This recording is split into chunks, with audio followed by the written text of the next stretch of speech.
नमस्कार। नेपाल टेलिभिजन हेरेर बसिरहनुभएका सम्पूर्ण आदरणीय दर्शक महानुभावहरूमा काठमाडौँ महानगरपालिकाको दैनिक टेलिभिजन कार्यक्रम हाम्रो काठमाडौँको आजको श्रृङ्खलामा यहाँहरूलाई स्वागत छ। दर्शकबिन, कार्यक्रममा हामी काठमाडौँ महानगरपालिका क्षेत्रभित्र भइरहेका विभिन्न गतिविधि एवं जनचासोका विषयहरू प्रस्तुत गर्ने गर्दछौँ। दर्शकबिन, काठमाडौँ उपत्यकाको फोहोर व्यवस्थापन गरिँदै आइरहेको सिसडोलका स्थानीयवासीको अवरोधका कारण उपत्यकाको फोहोर सङ्कलन र व्यवस्थापन हुन सकिरहेको छैन। तसर्थ काठमाडौँ महानगरपालिकाले कुहिने र नकुहिने फोहोर घरभित्र व्यवस्थापन गर्न आग्रह गरेको प्रसङ्गबाट कार्यक्रम सुरुवात गर्नेछौँ।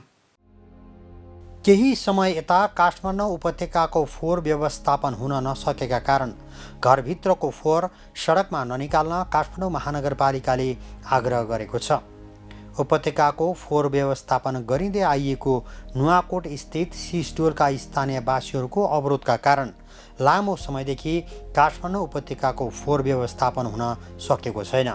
उपत्यकाका सडक चोकमा राखेका फोहोरहरू उठाउन नसकेका कारण फोहोर उत्पादन कम गर्न, कुहिने र नकुहिने फोहोर छुट्याएर घरभित्रै राख्न र फोहोर सङ्कलन गर्ने गाडी आएपछि मात्र फोहोर सडकमा निकाल्न काठमाडौँ महानगरपालिका वातावरण विभागकी निमित्त प्रमुख सरिता राईले आग्रह गर्नुभएको हो।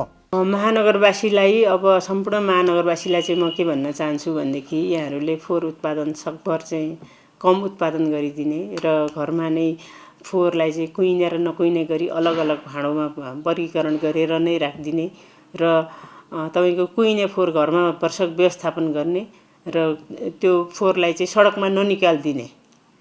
सडकमा आफ्नो घर मात्रै सफा भएर भएन कि सडक पनि सफा हुनु पर्यो। आफ्नो घरमा चाहिँ सफा भयो भनेदेखि चाहिँ फोहोरलाई चाहिँ फाल्न पायो भने त्यो चाहिँ समस्याको समाधान भन्ने कुरा चाहिँ नसोचिदिनु पर्यो। सहर पनि हाम्रै हो होइन। वर्षक चाहिँ फोहोर उत्पादन कम गरौँ, फोहोरलाई घरमै व्यवस्थापन गर्ने चाहिँ प्रयास गरौँ र चाहिँ नगरपालिकाको गाडी अथवा कुनै प्राइभेट सेक्टरको गाडी लिन आउँदाखेरि मात्रै फोहोर फाल्ने चाहिँ उहाँहरूलाई म हार्दिक अनुरोध गर्दछु। काठमाडौँ उपत्यका भरबाट दैनिक 1200 मेट्रिक टन फोहोर व्यवस्थापनका लागि सिसडोल लगिने गरेको छ, जसमध्ये काठमाडौँ महानगरपालिकाबाट मात्रै दैनिक 546 मेट्रिक टन फोहोर सङ्कलन हुने गरेको छ। स्थानीयको अवरोधका कारण दैनिक कुल क्षमता 300 ट्रक फोहोर सङ्कलन गर्ने भए तापनि हाल थोरै मात्रामा मात्र फोहोर बोक्ने गाडी सिसडोल जाने गरेकाले फोहोर व्यवस्थापनमा समस्या भएको राईको भनाइ छ। महानगरको मात्रै भन्नुहुन्छ भनेदेखि 546 मेट्रिक टन भन्छ काठमाडौँ महानगरपालिकाको।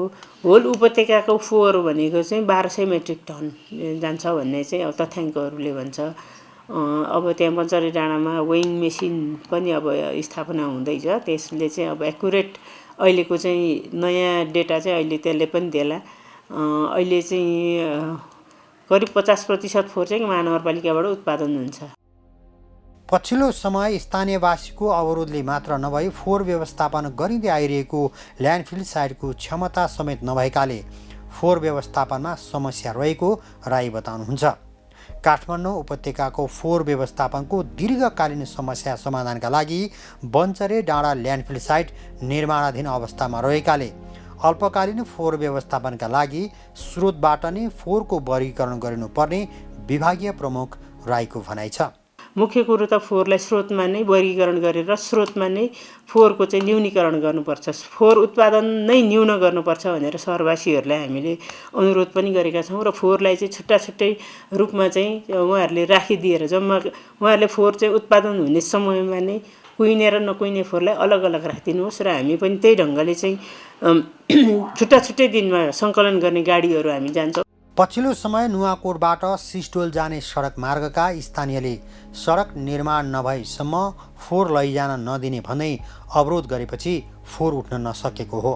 हाल काठमाडौँ महानगरपालिकासँगै उपत्यकाभित्रका 18वटै नगरपालिका, नुवाकोट र काभ्रेको बनेपा नगरपालिकाको फोहोर समेत सिसडोलमा व्यवस्थापन गरिँदै आएको छ।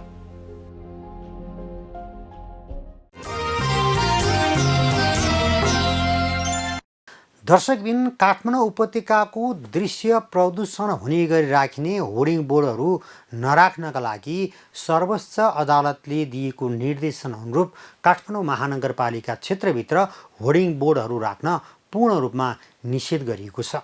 त्यसको विकल्पका रूपमा काठमाडौँ महानगरपालिका क्षेत्रभित्र डिजिटल बोर्डहरू आउन थालेका छन्, राखिन थालेका छन्। काठमाडौँ महानगरपालिका क्षेत्रभित्र डिजिटल बोर्डको अवस्था के छ, यसै सन्दर्भमा तयार पारेको अर्को रिपोर्ट अबको पालोमा। यी दृश्य काठमाडौँ महानगरपालिका क्षेत्रभित्र पर्ने विभिन्न चोकमा राखिएका डिजिटल बोर्डहरूका हुन्। पछिल्लो समय काठमाडौँका विभिन्न अधिकांश चोकहरूमा यस्तै प्रकृतिका विभिन्न आकारका बोर्डहरूमा व्यावसायिक सन्देशहरूको भिडियोहरू देख्न सकिन्छ।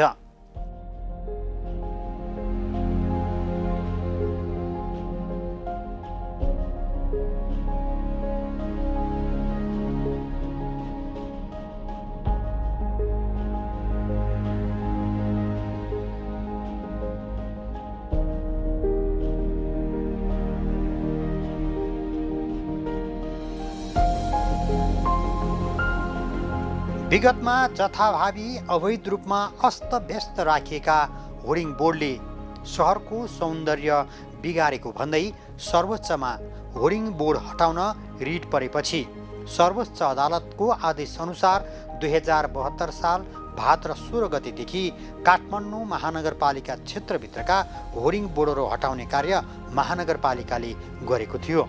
सर्वोच्च अदालतको आदेश अनुरूप महानगरपालिकाको मुख्य क्षेत्रमा रहेका र महानगरपालिकाको मातहत 32 वटै ओडामा राखिएका बोर्डहरू हटाएको काठमाडौँ महानगरपालिकाका नगर प्रहरी बलका प्रमुख धनपति सापकोटाको भनाइ छ।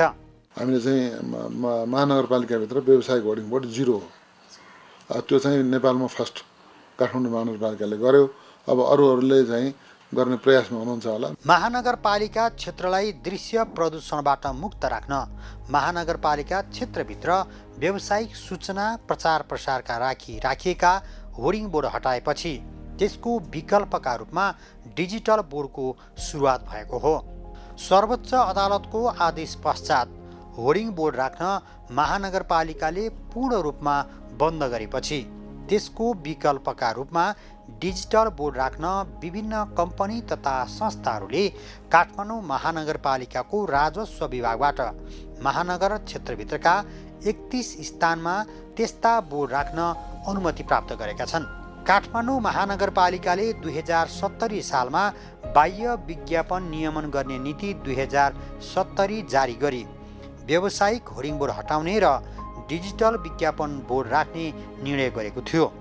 सोही निर्णय अनुसार सहरलाई लाइट सहितको डिजिटल बोर्ड राख्न स्वीकृति दिने र त्यस्तो डिजिटल बोर्डहरूमा सम्पदा संरक्षण गर्दै विज्ञापन सामग्री प्रसारण गर्नुपर्ने नियम रहेको नगर प्रहरी बलका प्रमुख सापकोटा बताउनुहुन्छ। हामीले 2070 सालमा बाह्य विज्ञापन नियमन गर्ने नीति 2070 भनेर जारी गर्यौँ। त्यसमा चाहिँ के थियो भने व्यावसायिक होर्डिङ बोर्डहरूलाई हटाउने र समय अनुकूल अलिकति बिजुलीको प्रयोग गरेर डिजिटल बोर्डहरूमा चाहिँ विज्ञापन बोर्डहरू ट्रान्सफर गर्ने र क्रमशः सहरलाई चाहिँ डिजिटल बोर्डमय बनाउने जहाँ लाइट पनि प्रयोग हुन्छ। अनि अरू परिचय पार्टीका बोर्डहरूमा पनि लाइट बेस विज्ञापन सामग्रीलाई चाहिँ फोकस गर्ने, अलिकति प्राथमिकतामा राख्ने भन्ने हिसाबले हामीले त्यो पोलिसी बनायौँ।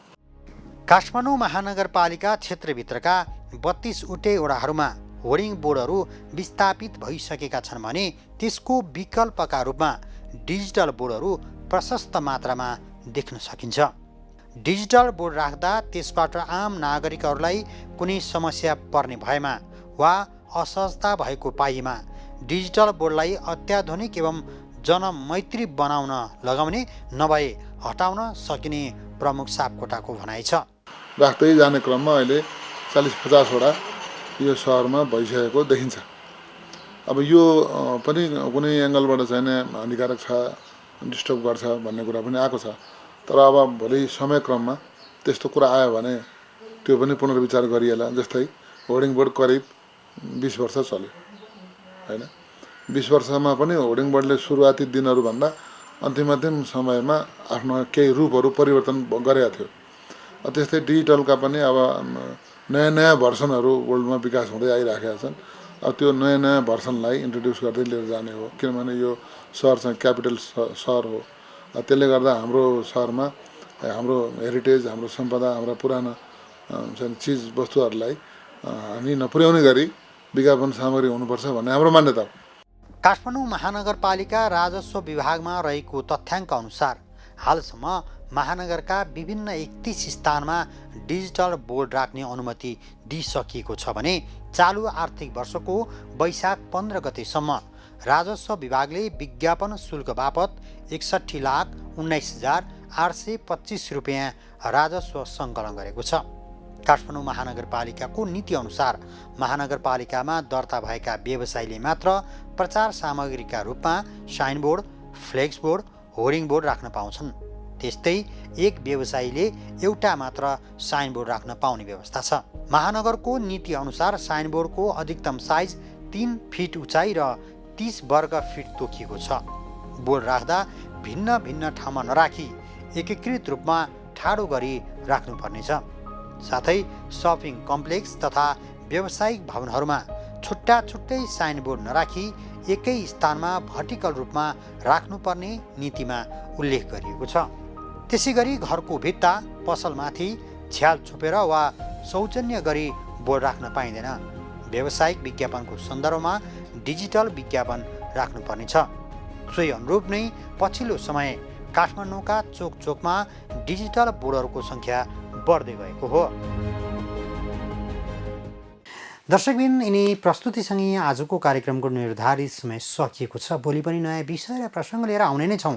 तबसम्मका लागि सम्पूर्ण टिमसहित म वैकुण्ठ भण्डारी बिदा चाहन्छु। काठमाडौँ महानगरपालिकाको गतिविधि समेटेर तयार पारेको कार्यक्रम हाम्रो काठमाडौँ मात्र नेपाल टेलिभिजनमा हरेक दिन साँझ 6:25 बजे र पुनः प्रसारण बिहान 10 बजे हेर्न नबिर्सनुहोला। नमस्कार।